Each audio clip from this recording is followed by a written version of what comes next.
Just one night, Marissa said, tugging the zipper on the carry-on she'd bought the same week we said our vows. Regional leadership thing. Endless slides. Terrible coffee. I'll be home before Sunday brunch. I kissed her temple and caught a note in her perfume that wasn't hers. Sharp, bright, unfamiliar. Drive safe, I said to the woman who used to ask me to text the second I made it to the corner. She pulled out at 4. The garage door shuttered closed, a heavy drop of sound, like the lights going down at a theater.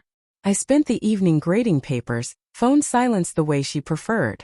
A 917, it vibrated anyway. Her name. An image attached.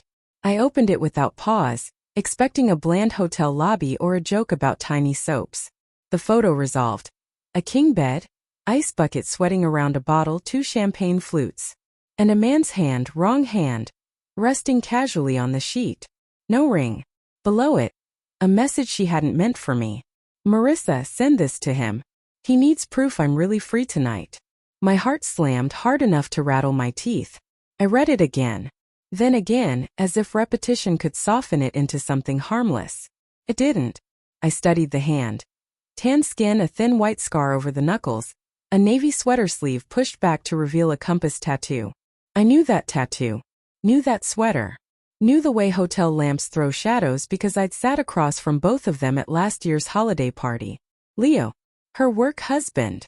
The joke that stopped being funny sometime after midnight, when he raised a glass to her undeniable spark. The phone buzzed again. A new message, this one meant for me. Please ignore that. Wrong thread. Delete it. Please. I love you. I didn't reply. I turned the phone face down. Went to the kitchen. Filled a glass. Drank. Filled it again. My reflection in the dark window looked like someone else entirely. A stranger wearing my expression for the night. An hour later she called. I watched it ring out. Then a text. Please answer. I stared until the screen dimmed and went black. Close to midnight, I opened our laptop and clicked the shared cloud folder we hadn't touched in ages. The truth was waiting, neatly synced. Dozens of photos she'd forgotten to hide. Leo's hand on her knee beneath a conference table. Smiling selfies in a rental car. Their silhouettes framed by a lake at sunset. Dates matched perfectly with late meetings, team dinners, overnight strategy sessions. The same nights I'd cooked for one, watched our shows alone, fallen asleep to an empty side of the bed. I closed the laptop and sat very still while the house tipped and then steadied. Morning arrived with fog and a clean, aching calm.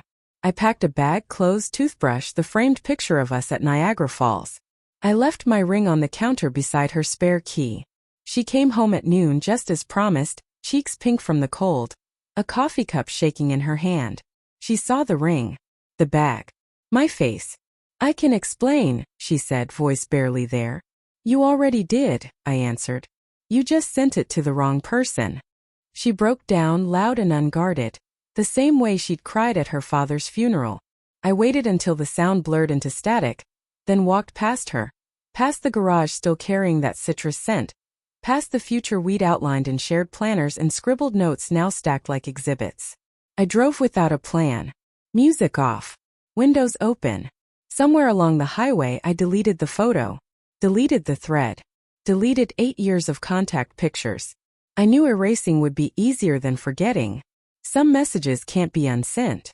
Some proof can't be refunded. But the road kept unspooling ahead of me. Bare, truthful, and finally my own to choose.